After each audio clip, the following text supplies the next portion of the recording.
Dan seterusnya, Prof. Dr. Laili, harga rumah, harga kemudian GST akan dilaksanakan pada 1 April. Kemudian pelbagai lagi tekanan dilihat kepada pengguna bergerak ke hadapan dengan jangkaan kadar inflasi yang semakin meningkat. Baru-baru ini kerajaan mengurangkan subsidi ke atas petrol. Adakah ini memberikan tekanan kepada pengguna yang begitu kuat sekali, dan bagaimanakah Prof melihat bajet 2015 mungkin boleh mengurangkan beban? Sebab saya rasa tadi kita bincang dengan pakar pencukaian, mungkinkah perlu dilihat kepada cukai pendapatan individu? Adakah cukai tersebut perlu dikurangkan ataupun bagaimana untuk mengurangkan beban di kumpulan rendah dan juga kumpulan berpendapatan sederhana ini? Bismillahirrahmanirrahim. Soalan ini berkaitan dengan kos sara hidupnya. Sebagaimana yang kita tahu, perkataan hidup itu sendiri dia merangkumi banyak aspek. Dan tadi pun kita dah dengar dari pelbagai sektor bercakap tentang masing-masing sektor. Dan akhirnya kesannya, siapa yang kita nak lihat itu adalah pengguna ataupun isi rumah lah. Yang saya mengharapkan sebenarnya yang isi rumah ni kita kena lihat dia punya kesejahteraan dalam aspek yang menyeluruh. Kalau kita lihat tadi yang berkaitan dengan perumahan, harga rumah memang kita nampak sangat meningkat dengan sangat banyaklah. Dan dalam perbelanjaan isi rumah sendiri sebenarnya hampir 23% perbelanjaan isi rumah adalah ke atas perumahan. Apabila harga rumah meningkat, ramai sebenarnya isi rumah yang mungkin tidak ada kemampuan untuk memiliki rumah, walaupun kita kata ada rumah mampu milik dan sebagainya. Kadang-kadang saya lebih suka melihat kepada pelaksanaan lah. Apa-apa pun program yang kita buat, polisi yang kita buat, kita perlu melihat kepada bagaimana kita melaksanakan, terutamanya sesuatu yang baik lah. Kalau contohnya rumah mampu milik, saya rasa sesuatu yang baik untuk pengguna, untuk isi rumah, tetapi pelaksanaan itu kita kena tengok dengan teliti. Dan bercakap tentang pendapatan, sebab Rizal tadi sebut tentang low income household ni, saya melihat golongan ini adalah golongan yang kita perlu lihat secara serius, kerana dalam saya mengharapkan sebenarnya dalam bajet 2015 yang akan dibentangkan pada petang ini, kita betul-betul melihat apakah kesan polisi-polisi yang kita buat, dasar-dasar yang kita buat terhadap golongan ini. Sebab dan saya rasa satu lagi, kita perlu menggunakan data yang betul. Contohnya kalau kita hanya menggunakan data contoh purata pendapatan, memang kita dapat lihat peningkatan purata pendapatan isi rumah, tapi isi rumah mana yang pendapatannya meningkat? Bila saya teliti data-data yang berkaitan dengan pendapatan isi rumah ni, sebenarnya purata tu 5,000 sekarang diberikan, saya rasa 5,000 ataupun 5,000 lebih. Tetapi pendapatan penengah itu hanyalah 3,600. Ini bermakna 50% isi rumah Malaysia berpendapatan kurang daripada 3,600 sebulan. Jadi saya rasa kita kena melihat ini dan melihat keperluan isi rumah. Keperluan ni, bila saya sebut keperluan ni, rumah antaranya lah. Saya bila saya teliti perbelanjaan isi rumah Malaysia ada tiga aspek yang penting ataupun 3 komponen perbelanjaan yang penting. Yang pertama adalah makanan. Makanan ini kita kata keperluan asas. Kita mesti pastikan, dan hak pengguna pun sebenarnya untuk mendapat basic needs, untuk memenuhi dia punya keperluan asas. Ini hanya kalau kita tengok secara purata 20% sahaja daripada keseluruhan perbelanjaan.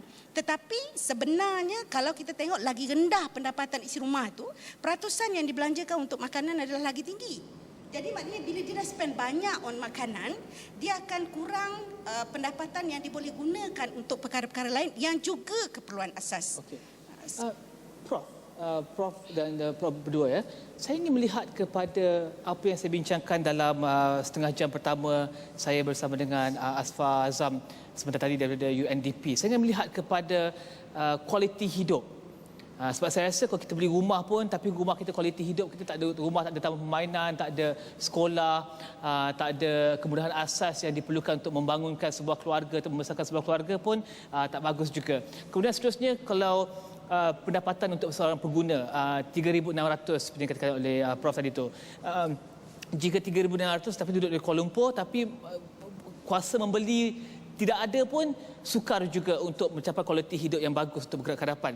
Jadi kualiti hidup itu saya rasa adalah satu penanda aras yang perlu dalam semua perkara polisi, contohnya dana, adakah ia menyumbang kepada kualiti hidup yang lebih baik? Saya rasa mari kita akhiri perbincangan yang panjang ni dengan isu kualiti hidup.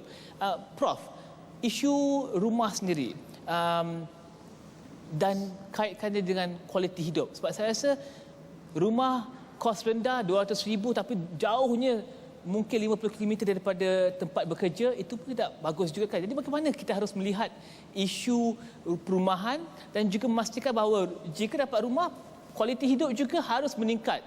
Bukannya rumah dapat tapi macam sedihnya sebab kena service loan, kena loan dan service 70% of the pay. Cannot be like that. Macam kita pastikan kualiti hidup bagus, rumah juga dapat, Prof. Sebetulnya dalam membincangkan tentang perumahan, kita menekankan tentang dua aspek. Satu, affordability, kemampuan. Satu lagi dari segi quality. So dua-dua tu. Sebab tu kita selalu sebut affordable quality housing. Kita tak mahu affordable saja tapi tak ada quality. Jadi bila kita menghasilkan perumahan tu, kita perlu menentukan perumahan tu ada kualiti. Bukan setakat dari segi kualiti bahan yang digunakan, tapi dari segi reka bentuk, maknanya ada cukup ventilation, cukup daylighting, dan juga dari segi kemudahan lain dalam kawasan perumahan tu. Itu yang kita masukkan dengan kualiti.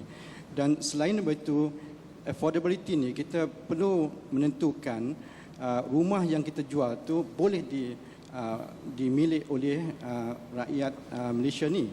Kalau tadi disebut kita kebanyakan pendapatan adalah 3,600. Itu bermakna kalau kita ambil 1/3, dia boleh mampu cuma dalam lingkungan 200,000, rumah 200,000. Sekarang di Kuala Lumpur, di Penang, mana nak dapat rumah yang 200,000. Jadi di sini saya ingin mencadangkan oleh kerana pihak swasta tidak berminat. Pihak swasta memang tidak berminat dengan perumahan mampu milik ni. Mereka lebih minat dengan perumahan yang kos tinggi. Jadi saya ingin mencadangkan supaya tugas untuk menyediakan perumahan mampu milik ini diambil oleh kerajaan, dan kerajaan terpaksa memikir bagaimana menyediakan umpamanya pinjaman daripada kerajaan, dan juga kemungkinan bagi mereka yang berpendapatan rendah boleh memberi grant, umpamanya 10% grant sebagai contoh, untuk memudahkan usaha untuk memperoleh rumah. Saya rasa tidak ada jalan lain melainkan pihak kerajaan mengambil alih tugas untuk menyediakan rumah mampu milik ini. Okey, kepada Prof Dr. Laili pula, kualiti hidup dan juga kepenggunaan. Sebab saya rasa melihat kepada kos-kos yang perlu dibayar. Sebab saya tengok bila orang buat perkiraan, gaji 2,500 hidup di Kuala Lumpur, perkiraan dia kereta 500, rumah 500, kemudian makan anak semua. Saya rasa kalau duduk di Kuala Lumpur tapi dengan tekanan begitu, itu bukan menyumbang kepada kualiti hidup yang lebih baik. Sebaliknya ia menyumbang kepada tekanan dan juga mungkin tak bahagia dalam kehidupan dan juga pekerjaan, dan mungkin menjurus kepada produktiviti yang kurang. Jadi bagaimana untuk memastikan bahawa bajet 2015 ini melihat kepada kualiti hidup dan juga memastikan bahawa pengguna dilindungi dengan implementasi GST, dengan apa-apa yang dilaksanakan pada tahun 2015, pengguna akan terus dilindungi dan kualiti hidup pengguna akan baik. Saya yang tentang kualiti hidup tu ya, saya ingin melihat kepada beberapa aspek lah. Kualiti hidup ni kita bukan melihat satu aspek. Kita bukan hanya melihat housing, tapi kita kena melihat alam sekitar, kita kena melihat pendapatan, pekerjaan dan kesihatan, pendidikan, macam-macam perkara. Jadi semua tu akan menyumbang kepada kualiti hidup. Jadi yang saya rasa fokusnya mungkin yang soalan tadi tu yang berkaitan dengan macam mana nak hidup dengan pendapatan yang begitu rendah. Kuala Lumpur dia memang saya rasa akan menjejaskan kita punya kesejahteraan hidup lah, in terms of kekeluargaan, in terms of macam-macam perkara yang boleh menjejaskan dan akhirnya pergi kepada produktiviti.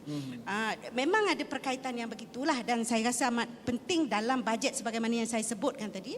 Dalam bajet 2015 ni kita melihat banyak aspek yang berkaitan dengan pengguna, dan pengguna ni pun sebenarnya kita dah tahu ada hak-hak pengguna kan, ada 8 hak pengguna yang perlu kita lindungi lah. Pengguna perlu terjamin dari segi hak-hak begitu, barulah dia dapat hidup dengan lebih baik dalam kehidupan yang lebih baik lah. Jadi tadi Cik Riza sebut ya tentang purchasing power. purchasing power. Bila kita melihat pendapatan, kita bukan hanya melihat pendapatan, kita kena melihat harga, kita kena melihat CPI dan sebagainya, consumer price index. RM1 hari ini mungkin berkurangan nilai dia pada tahun depan. Jadi macam mana nak pastikan RM1 itu stretch untuk masa yang lama? Ya, saya rasa ada banyak perkara yang kita perlu lihatlah dengan GST dan sebagainya.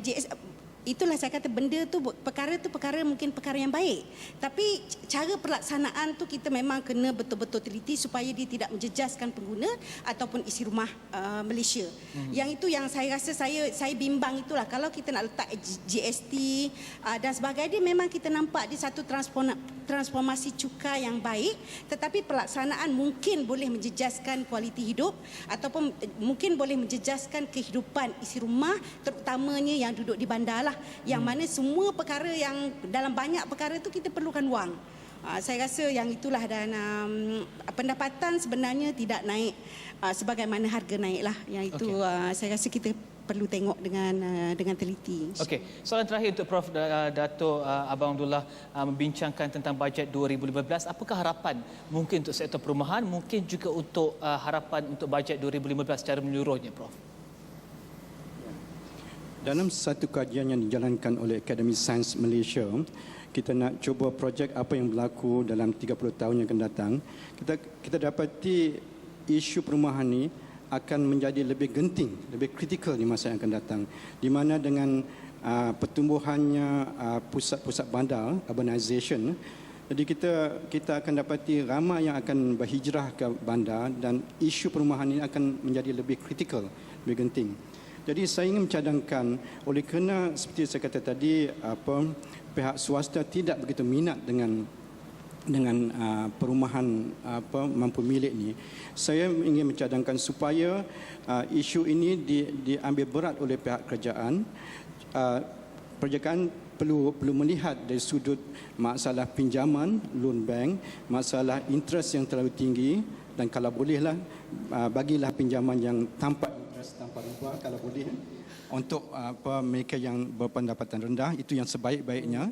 Dan kalau boleh kita menghasilkan bilangan rumah yang mencukupi supaya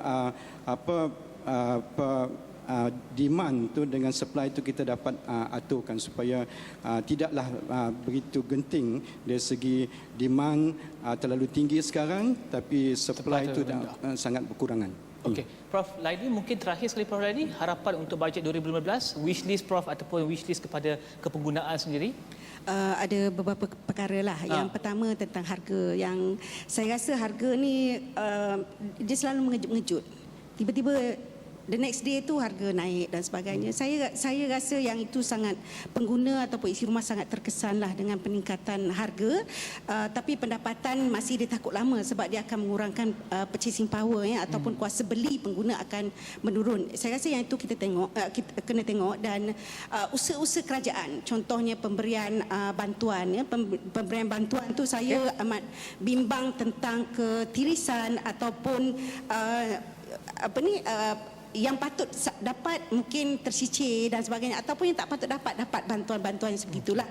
Jadi itu harapan saya supaya dasar dan pelaksanaan itu berjalan seiring dan akhirnya meningkatkan kesejahteraan isi rumah ataupun pengguna Malaysia. Okey, terima kasih. Terima kasih Prof. Dr. Laili Haji Paim, pakar ekonomi Consumption Economics daripada UPM, dan juga Profesor Dato' Abang Abdullah, Fellow Akademi Sains Malaysia, membincangkan tentang isu perumahan dan juga isu kepenggunaan menjelang pengumuman bajet 2015 yang akan dimulakan pada sekitar jam 3 ke 4 petang ini. Dan anda teruskan bersama kami dalam perbincangan bajet 2015 bermula pada pukul 3 petang ini bersama dengan hos Suhaimi Sulaiman, terus dari Bursa Malaysia. Saya Rizal Zakapli, salam hormat.